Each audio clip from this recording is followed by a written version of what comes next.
이 모든 불행의 시작은 A의 남자친구가 차를 사면서 시작됩니다. 이게 뭐야 오빠? 뭐 깨르시에 처음 보는 사람처럼 왜 이래? 아니 오빠 월급에 무슨 깨르시야? 애기야, 차는 용기로 산다는 말도 몰라? 일단 타봐. 아니 그래도 우리 내년에 결혼하기로 했잖아. 오빠 이제 돈 모으기로 약속했으면서 이게 뭐야? 처음에는 노발대발했던 A였지만 깨르시의 조수석에 앉은 지 3개월이 되자 A도 점점 변해가기 시작했습니다. 와, 차 진짜 좋다. 지나가기만 해도 쏟아지는 시선들과 A야, 너네 얘랑이 돈 잘 버나 보다. 이런 건 얼마야? 야, 요즘 외제차 타는 거 아무나 다 타지. 야, 그래도 깨르시잖아. 대박이다. 친구들의 질투 섞인 부러움까지. 거기다 더 대박인 건 어디 국산차 따위가 내 앞을 막아. 도로 위에 모범자가 된 것 같은 이 우월감. 그러니까 어디 국산차 따위가 깨르시 앞을 끼워드냐고. 이 모든 시선들이 그녀를 변하게 만들기에 충분했죠. 하지만 변한 건 A만이 아니었습니다. 오늘 점심은 떡볶이 먹을까? 엽떡? 오빠가 웬일이야? 떡볶이 싫어하잖아. 아니, 남자친구 B 또한 변해갔는데요. 매일 레스토랑이나 유명한 맛집을 찾아다니던 B가 지갑을 여는 횟수가 줄어들더니 결국엔 동네 분식점에서 3,000원짜리 떡볶이로 데이트를 하는 지경에까지 이르게 된 거죠. 오빠, 순대도 시키자. 나 집에서 밥 먹고 와서 떡볶이만 먹자. 떡볶이만. 차 사느라 무리해서 돈이 없나 봐. 저녁은 몽구스 밥버거 괜찮지? 애써 남자친구를 이해하려고 했던 A였지만 야, 문 살살 닫으라고. 문을 세게 닫았다는 이유로 화를 내고 너 왜 신발 안 털고 타? 차에 대한 예의가 아니지. 너는 예전부터 가정교육 못 받을 때처럼 이러더라. 우리 시간 좀 갖자. 야, 너는 차가 더 중요하냐? 당연하지. 너 따위를 어떻게 우리 깨르시랑 비교해? 이미 B는 차에 미쳐서 제정신이 아닌 상태였습니다. 어떻게 2주 동안 연락을 안 해? 헤어지자는 거야? A 또한 화가 나 제정신이 아닌 상태였죠. 결국 A는 스토커처럼 남자친구의 집 앞에서 그가 올 때까지 주구장창 기다렸습니다. 밤이 되자 남자친구의 차가 주차장에 들어오고 저게 뭐야? 차에서 볼이 헬쓱해질 정도로 살이 빠진 남자친구와 여자 한 명이 내렸습니다. 둘이 바다라도 갔다 온 건지 여자의 옷이 젖어 있었고 그 젖은 옷 사이로 실루엣이 드러났습니다. 순간 여자인 A조차도 홀린 듯이 그 모습을 바라보고 있었는데 그 몸으로 남자친구에게 백허그를 하면서 집으로 들어가 버리는 겁니다. 결국 A는 충격에 아무 말도 못하고 서있다가 집으로 돌아왔습니다. 아니 내가 왜 그냥 돌아왔지? 그것들 머리채라도 잡았어야 하는 건데. 정신이 돌아온 A. 근데 지금의 A가 제정신이라 할 수 있을까요? 며칠 전 신발에 흙이 묻었다고 난리치던 남자친구, 물이 뚝뚝 떨어지던 그 여자. 이 둘을 떠올리는 것만으로도 돌아버리기에 충분했죠. A는 아침이 밝자마자 다시 그의 집 앞으로 찾아가 출근하는 남자친구를 확인하고 다짜고짜 차에 올라타 버렸습니다. 뭐야, 너 미쳤어? 미친 건 너지. 야, 내려. 나 출근해야 돼. 가면서 이야기하자고. 진짜 늦었는데. 씨. 너 그 여자 누구야? 무슨 여자? 어제 너랑 같이 있던 여자. 내가 모를 줄 알아? 무슨 정신 나간 소리야. 개념 없는 건 알았지만 너 의부증까지 있냐? 뭐라고?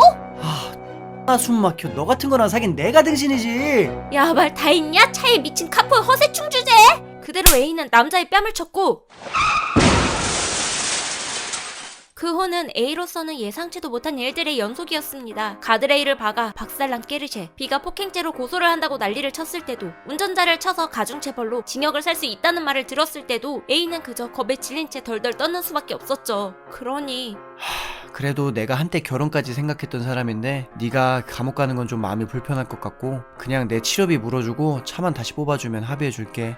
라는 말을 들었을 때 손을 덥석 잡을 수밖에요. A는 갖고 있던 적금을 다 깨서 차값을 치르고도 5년 동안 자신의 월급을 다 올인해야만 했습니다. 그리고 생활비를 벌기 위해 투잡, 쓰리잡도 마다하지 않았죠. 그렇게 한순간의 실수로 5년 동안 할부금을 갚았던 A.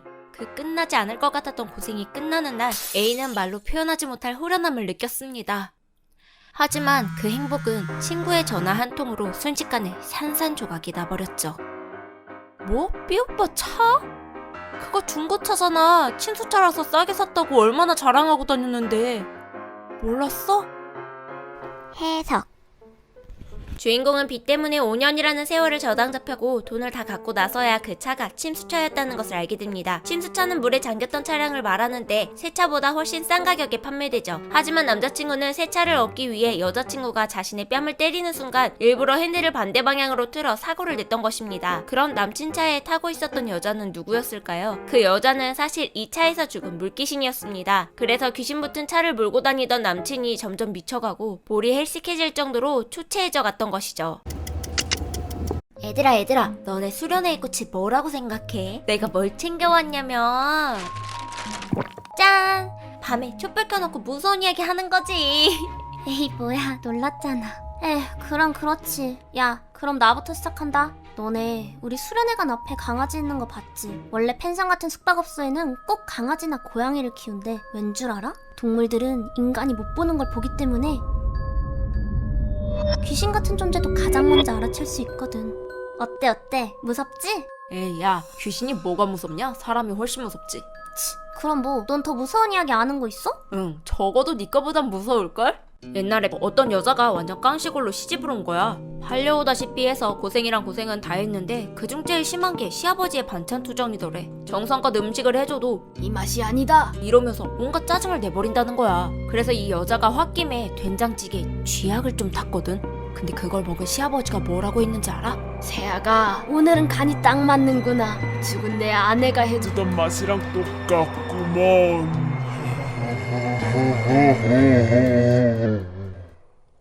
뭐야 하나도 안 무섭구만. 웃기시네. 너 지금 목소리 엄청 떨리거든. 오, 이제 슬슬 분위기 달아오르는 것 같은데. 그럼 이번엔 내 차례. 너는 작년에 내가 교통사고 나서 입원했던 거 알지? 그때 중환자실에서 꾼 꿈인데.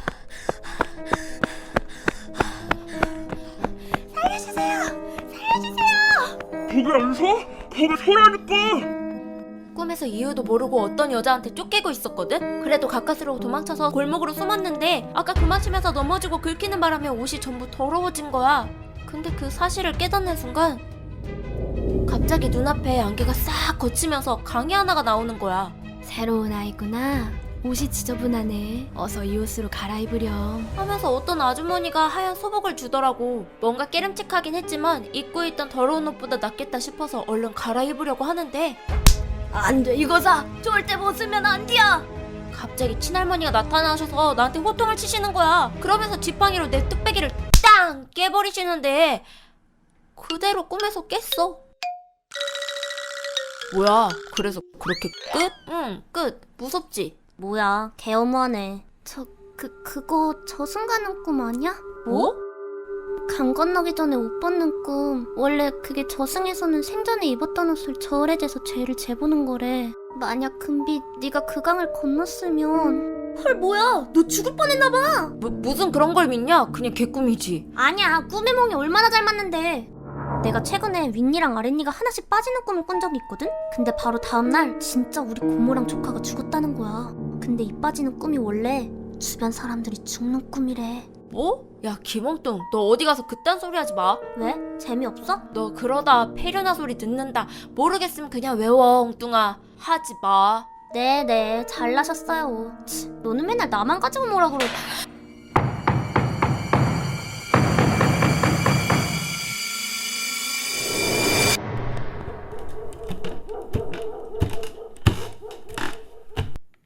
뭡니까? 취침 시간 지난 지 몇 시간이 됐는데 아직도 안 자고 있습니까? 빠른 취침 준비합니다. 실시! 네. 아, 마지막 날인데 좀 풀어줄 수 있는 거 아니야? 내 말이. 그럼 애들아 우리 꿈에서 만날래? 엥? 아니 그 공유몽이라고 혹시 알아? 서로의 꿈속에 들어가는 건데. 야, 그냥 자자. 겁제 졸린가 보다. 헛소리가 중증인데? 아 뭐 어때? 한번 들어보자. 공유몽? 그거 어떻게 하는 건데? 그니까 어떻게 하는 거냐면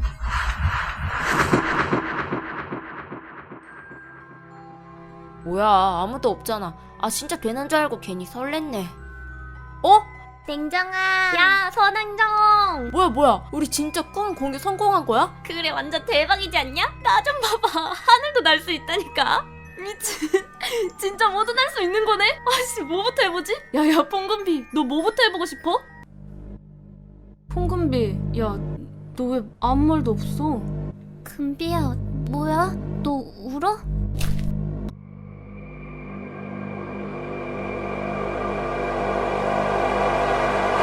얘들아, 나 이가 다 빠져버렸어. 해석. 금비는 꿈속인 걸 알면서도 왜 눈물을 흘리고 있었을까요? 혹시 엉뚱이가 했던 이야기 기억하시나요? 이가 빠지는 꿈을 꾸면 주변 사람들이 죽는다는 이야기. 만약 그게 정말 현실이 된다면 금비의 치아가 전부 빠져버릴 만큼 많은 사람들이 죽게 되겠죠. 그리고 아마 그 죽음은 아주 가까운 곳에서 일어날 것입니다. 교관 선생님이 문을 두드릴 때 들렸던 개의 울음소리로 보아 이 수련회관에 인간이 아닌 존재들이 몰려온 것 같거든요. 나 이번 반배정 완전 망한 것 같아. 왜? 너 절친이랑 같은 반 됐다고 좋아했잖아. 아니, 반 애들 말고 담임 선생님이 문제야. 왜? 어떤 쌤이길래? 애들이 그러는데 차별도 심하고 막말도 장난 아니래. 아니나 다를까 첫날부터 진짜 이상한 설문지를 줬는데 부모님 직업이랑 가정형편? 아니 요즘도 이딴 걸 묻는 선생님이 있나? 설마 이걸로 흑수저랑 금수저 차별하려는 건 아니겠지? 내 말이 돈으로 학생 줄 세우려나 봄. 극혐. 어쩌지, 우리 집 진짜 가난한데. 아 너네 집 할머니랑 단둘이 산댔지. 친구의 걱정대로 저희 담임 선생님은 정말 돈으로 학생을 차별하는 사람이었어요. 너는 어떻게 된 애가 교무실 청소 하나를 제대로 못해? 집에 돈 좀 있다고 선생 말이 웃음니? 보니까 부모님이 사짜 직업이시던데 넌 왜 성적이 이 모양이니? 홍금비 너 조회 시간 끝나고 교무실로 따라와. 아, 무슨 말을 하려고 교무실까지 부르는 거지? 부르셨어요? 왔니 금비야? 할머님이랑 어제 통화했어. 앞으로 급식비 걱정할 일은 없을 거야. 네? 아, 감사합니다 선생님. 그리고 우리 금비 아침 못 챙겨 먹었지? 자 이거 다른 애들한테는 말하지 말고 혼자 먹어. 알았지? 제 예상과는 달리 오히려 잘 사는 집 애들을 차별하시는 분이셨던 거죠. 게다가 얘 넌 학교를 오는 거니 패션쇼를 오는 거니? 네? 무슨 말인지도 못 알아듣니? 명품 같은 거 들고 다닐 생각 말고 학생이면 학생답게 하고 다니라고. 집에 돈 좀 많다고 뻐기는 애들 꼽주실 때는 제 속이 다 시원하더라고요. 그러던 어느 날 야 퐁금비 담임이 너 불러오래. 오늘은 뭐 주시려고 그러지? 선생님 부르셨어요? 금비야 왔구나. 방금 연락이 왔는데 너희 할머님께서 사고로 그만. 저는 그렇게 갑작스레 하나뿐인 가족을 떠나보내게 되었습니다. 그리고 그 이후 선생님의 태도가 변하기 시작했어요. 금비야 이럴 때일수록 더 이악 물고 공부를 해야 해. 자 이 문제집들 가져가렴. 겨울 되니까 야자할 때 너무 춥지? 자 이거 선생님이 담요랑 수면 양말이랑 이것저것 좀 사봤어. 선생님은 이전보다 더 지극정성으로 저를 챙겨주셨거든요. 선생님, 제가 이 은혜를 어떻게 다 갚죠? 아니야 그런 말 마. 전부 선생님 마음 편하자고 하는 일이야. 그래도 금비야 선생님도 어렸을 때 고아였어. 그래서 금비만 보면 더 챙겨주고 싶고 그래. 그러니까 힘든 일 있을 때 선생님한테 꼭 연락해줘야 해. 알았지? 그리고 며칠 뒤 늦은 밤중에 갑자기 누군가 저희 집 창문을 두드린 거죠. 처음에는 그냥 술 취한 사람이 실수로 쳤겠거니 했는데 생각해보니 반지하 방 창문을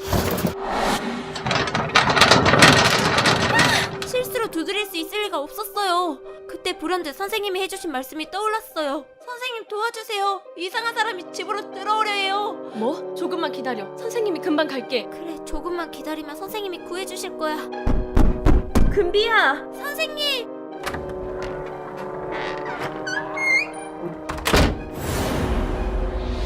열어줘서 고마워. 드디어 들어왔네. 심심하신가요? 제가 정말 재밌는 이야기를 하나 알고 있는데 들려드릴까요? 이건 제가 며칠 전에 직접 겪은 일이랍니다. 저 혹시 김주인? 누구세요? 역시 못 알아보는구나. 나야. 중학교 시절 네 샌드백. 기억 안 나? 친구는 누군지 못 알아챌 만큼 눈에 띄게 늙어 있었죠. 사람 잘못 보신 것 같은데요. 거짓말 치지 마. 너 나 알잖아. 우리 잠깐 이야기 좀 하자. 그러니까 그땐 진짜 미안했어. 내가 어릴 때라 철이 없어서. 나 이제 정말 정신 차리고 살고 있어. 애들도 안 괴롭히고. 정말 나한테 미안해? 그럼 당연하지. 그래? 그럼 내 이야기 좀 들어주라. 그렇게 그 친구는 자신이 꾼 꿈 이야기를 들려줬어요. 눈을 떴을 때는 아주 깜깜한 숲속이었어. 근데 저 멀리서 웬 할머니가 다가오더니 아가씨, 둘 중 하나를 골라보게나. 둘 중 하나에는 행운이, 나머지 하나에는 불행이 담겨있으니 아주 신중하게 선택해야 할 걸세.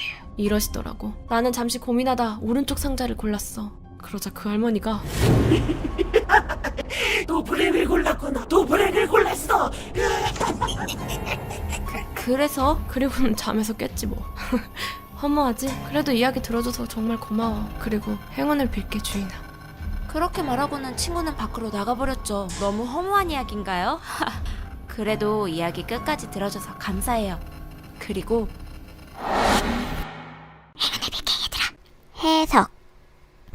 첫 번째 이야기, 금비가 선생님께 도움을 요청하자마자 문을 두드린 괴한의 정체는 무엇일까요? 담임 선생님이 설문지를 통해 학생들의 가정환경을 파악한 진짜 이유는 돈으로 학생들을 차별하기 위해서가 아니었습니다. 사실 선생님은 쾌락살인마였고 설문지의 진짜 목적은 범죄의 대상으로 삼을 아이를 찾아내기 위해서였죠. 불행하게도 할머니와 단둘이 사는 금비는 손쉬운 먹잇감이었고 선생님은 금비를 챙겨주는 척 환심을 사며 자신에게 기대게 만들었던 것입니다. 그리고 할머니마저 돌아가신 뒤 괴한의 등장으로 패닉에 빠진 금비는 스스로 살인마를 집에 들이게 된 것이죠. 두 번째 이야기, 친구가 김주인에게 들려준 이야기는 사실 일종의 저주였습니다. 이 이야기를 들은 사람들은 똑같은 꿈을 꾸게 되고 행운과 불행이 담긴 상자 중 하나를 선택하도록 강요받게 되는 것이죠. 김주인의 폭삭 늙어버린 겉모습을 보면 김주인 역시 불행이 담긴 상자를 골라 저주에 걸렸음을 알 수 있습니다. 그리고 그녀는 더 많은 이들에게 저주를 퍼뜨리기 위해 영상을 찍고 있었던 것입니다.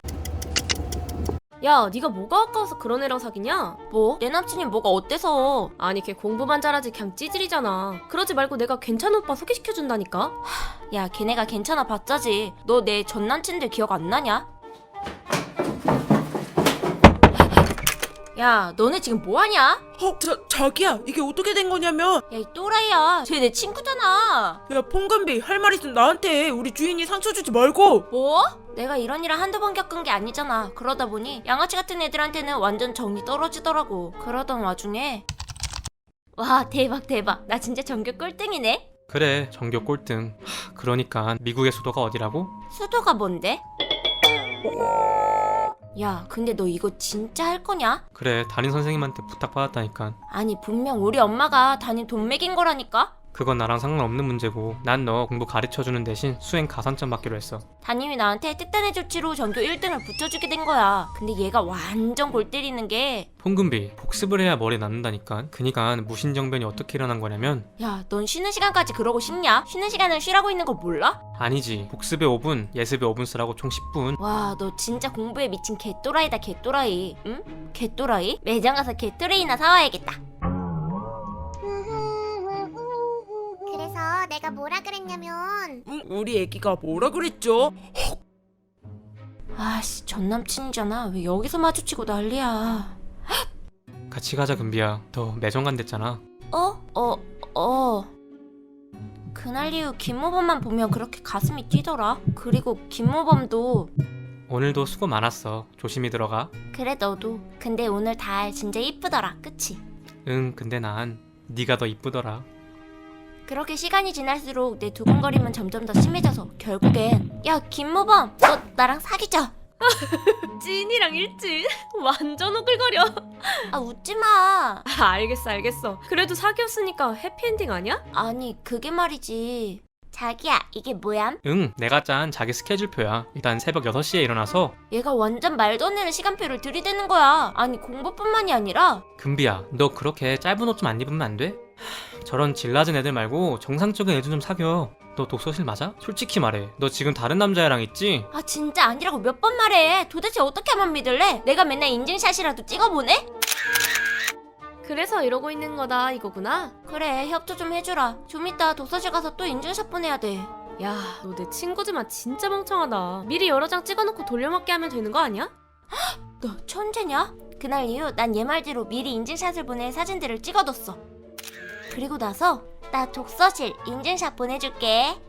지금 수학인강 듣고 있자용. 그래, 비록 거짓말이긴 하지만 우리의 행복한 연애를 위해 이 정도 거짓말은 뭐 애교로 넘어가 줄 수 있는 거 아니겠어?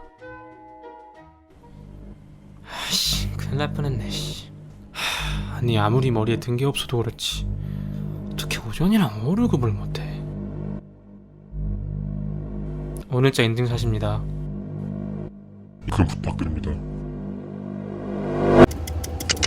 이 이야기는 아주 가난한 가정의 어린 소년으로부터 시작한다. 엄마, 저 오늘 소년의 입에서 흘러나온 언어는 생전 처음 들어보는 것이었다. 그의 가족들은 당황했으나 병원에 갈 형편이 되지 않았기에 별다른 조치를 취할 수 없었다. 이 괴현상은 소년에서 그치지 않았다. 그 다음 희생자는 길거리를 전전하는 어느 노숙자였고, 그 다음은 전 재산을 탕진한 도박 중독자와 고독사만을 기다리고 있던 노인이었다. 그리고 국민 여러분, 저는 이 자리에서 깨비국의 대통령직을 성실하게 수행할 것을 서약하며 바로 다음날 한 나라의 대통령이 그의 취임 연설에서 그 괴상한 언어를 뱉었던 것이다. 이 소식은 전 세계의 언론을 통해 퍼져나갔고 세계 곳곳에서 출처불명의 괴상한 언어를 쓰는 사람들이 나타났다는 사실이 밝혀졌다. 홀라 홀라 홀라, 이 모든 건 신께서 타락한 인간에게 내린 징벌입니다. 아닙니다, 여러분. 이는 계시록에도 적혀있는 세계 종말의 시작입니다. 혼란을 틈타 갖은 사이비 종교들과 종말론자들이 판을 쳤고 언어가 통할 때에도 서로를 이해하지 못했던 인간들은 그마저도 사라지자 서로를 오해하기 시작했다. 이 괴현상이 인류를 모조리 집어삼키기까지는 겨우 3개월이 걸렸다. 그리고 시간이 흘러 숫자와 함께 시간이라는 개념조차 사라진 어느 날 거짓말같이 전 세계 모든 인류의 입이 열렸다. 언어 패치가 정상적으로 업데이트되었습니다. 해석. 첫 번째 이야기. 사실 모범이가 금비와 사귄 이유는 따로 있었습니다. 바로 돈 때문이었죠. 마지막 장면에서 모범이는 금비가 보낸 인증샷의 실수를 지운 뒤 누군가에게 전송하고 돈을 요구하였습니다. 바로 금비의 부모님께 말이죠. 결국 모범이는 집착하는 남자친구를 흉내내며 금비의 감시 역할을 했던 것입니다. 두 번째 이야기. 사람들이 갑자기 이상한 언어를 뱉기 시작한 것은 사실 바이러스 때문이 아니었습니다. 인류 전체의 언어가 업데이트되는 과정이었죠. 사실 지구 전체가 하나의 게임처럼 누군가에 의해 플레이되고 있는 중이었던 것입니다. 엄마, 또 내 일기장 훔쳐봤지? 얘는 내가 보긴 뭘 봐. 내 분홍색 다이어리 진짜 안 봤어? 안 봤어. 아씨, 분명 누가 꺼내본 것 같은데. 호들갑은 그냥 뭐 거기 볼 것도 없더만. 아, 거봐, 봤잖아. 아유, 안 봤다니까. 근데 그 아빠한테 대머리 빡빡이가 뭐냐? 대머리 빡빡이가. 아, 엄마. 저희 엄마가 깨비루스병이라고요? 네, 그렇습니다. 아, 말도 안 돼. 그럼 치료법이 아예 없는 건가요? 깨비루스는 초기에 발견해도 완치가 불가능한 병입니다. 그런데 환자분께서는 이미 깨비루스 말기에 접어든 상태라 그럼 살 날이 얼마나 남은 거죠? 길어도 3달을 넘기기 힘들 것 같습니다. 딸, 의사가 뭐래? 엄마, 그게... 엄마, 불치병이래, 불치병! 어머머머머머머, 잘 됐다, 잘 됐어. 그치. 엄마 수술 받고 싶어 했잖아. 그러게 말이야. 아주 그냥 몸이 낡으니까 삭신이 쑤셔가지고 그냥. 아이고, 내 정신 좀 봐. 올 때 고기 좀 사라, 얘. 오, 우리 김 여사 오늘 바베큐 파티 가나요? 예, 바베큐 파티 갑니다. 축하합니다. 이게 뭐야, 아빠? 아유, 이 화상아, 내가 이런데 돈 쓰지 말랬지. 좋잖아. 덕분에 목돈 들어올 텐데. 맞아. 오늘처럼 좋은 날 왜 화를 내고 그래, 엄마? 아유, 내가 불치병이니까 참는다, 참어. 엄마, 많이 긴장돼? 아니, 금방 끝난대. 그리고 요즘엔 기술이 좋아져서 별로 아프지도 않고. 수술 준비 끝났습니다. 엄마 다녀올게. 응, 기다리고 있을게, 엄마. 아프진 않았어? 어디 불편한 데는 없고 혹시 욱신거리거나. 아유, 호들갑은 누굴 닮아서 이렇게 겁이 많탱? 누구긴 누구야, 엄마지. 이제 집으로 돌아가자, 엄마. 자이는 부모님께 장기를 기증하고 죽을 때까지 자유롭게. 해석. 엄마가 불치병에 걸리고도 기뻐했던 이유는 국가로부터 수술비 지원을 받을 수 있게 되었기 때문입니다. 바로 클론의 신체를 이식받는 수술 말이죠. 2120년에는 복제 클론을 통해 인간이 영원한 삶을 누릴 수 있게 되었습니다. 그렇기 때문에 영상 마지막에 딸과 함께 있던 인물은 수술을 마친 엄마였던 것이죠. 이 이야기에 더 소름 돋는 비밀이 궁금하시다면 이무희 87편과 함께 보시길 추천드립니다. 당신의 꿈은 무엇인가요? 다 쓸데없답니다. 2050년 인간은 연금을 받고 로봇들이 생산한 물건을 소비하는 기체거든요. 듣기만 해도 행복하지 않나요? 하지만 이 천국 같은 세상에서조차 인생 존망길을 걷는 똥멍청이들이 있는데요. 아, 또 다 잃었어. 너네 이거 사기지? 내 연금 돌려내! 어딜 가나 오늘의 주인공처럼 노답인 사람들이 존재하기 마련이죠. 하지만 국가는 이런 똥멍청이들도 절대 버리지 않는답니다. 나 돈 좀 빌려주라. 돈? 너 또 카지노에 다 썼냐? 좀 빌려줘. 너 또 카지노 가려고 그러지? 아니야, 나 뭐? 야, 너 설마 임신할 사려고. 야, 너 인생 진짜 막장이냐? 막장 인생들이 임신을 해서 출산을 하면 다시 연금을 받을 수 있거든요. 뭐 알약 먹고 3개월만 참으면 되는데. 야, 똥꼬로 알라야 된다고. 나라고 좋아서 낳겠냐? 에휴, 노답충아, 그러길래 돈 관리 좀 잘하지. 나라고 이러고 싶어서 그러겠냐고. 지난주에 너무 배가 고파서 바닥에 누워있는데 우리 집에 바퀴벌레 많은 거 알지? 바퀴벌레가 지나가는 걸 보고 있는데 질 좋은 단백질이네. 이런 생각이 드는 거야. 그래, 그만하면 인정이다. 임신해. 그게 살 길임. 고맙다 친구야. A는 임신아를 산 후에도 바로 입안에 털어넣을 수가 없었습니다. 태어난 알을 동사무소에 내기만 해도 평생 연금이 나오는 간단한 문제였지만 임신을 하는 순간 인생 막장임을 인정하는 것 같았거든요. 하지만 물이 안 나와. 결국 수도까지 끊겼을 때 A는 급하게 달려가 알을 삼켰습니다. 이렇게 못 산다고. 포장지가 너무 쉽게 뜯겼지만 임신을 처음 해보는 A로서는 알 길이 없었죠. 연금아, 배추 참 좋지? 그렇게 뱃속에 임신아를 품은 A의 일상은 의외로 너무나도 달콤했습니다. 국가에서 나오는 균형 잡힌 식사와 태교를 위한 문화생활, 호화로운 주거 공간까지 노답인 A는 이렇게라면 평생을 임신해도 좋을 것 같다고 생각했을 정도였죠. 아이의 발길질을 느끼기 전까지는 말이에요. 연금아, 아빠야. 이 노답 똥망충이는 이 와중에 부성애까지 느끼게 돼버린 겁니다. 연금아, 내가 좋은 생각만 해야 되는데 너랑 헤어질 생각을 하니까. 슬퍼하지 말라고? 알았어, 아빠 안 울게. 날이 지날수록 배는 불러왔고 그만큼 A의 부성애도 커져가기 시작했습니다. 내가 아빠가 지켜줄게. 연금아! 사모님, 힘을 주세요. 너 왜 머리가 없어? 조금만 더요. 그렇게 태어난 알은 너무나도 사랑스러운 하늘색이었습니다. 딸이라는 증거였죠. 이제 이 알은 부화기에 들어가 일주일 후 새로운 인간으로 태어나야 했지만 이 노답은 아이를 안은 채 창문을 깨고 탈출을 감행합니다. 산모 A가 알을 들고 도주 중이다. 산모 A가 미쳐 날뛰고 있다. 됐어. 연금 같은 거 필요 없다고. 내 아이야.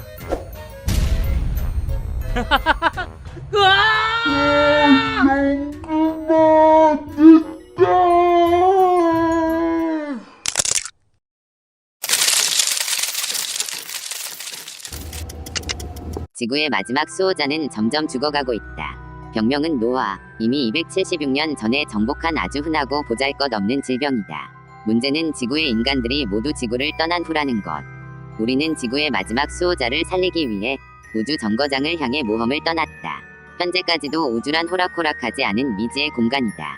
언제 어디서 떨어질지 모르는 운석, 급격한 온도차, 이제는 일상인 우주 쓰레기들의 파편까지 단 하루도 쉬운 날이 없었지만 그것들을 험난함을 견딜 수 있었던 건 두 개체라는 위안이었다.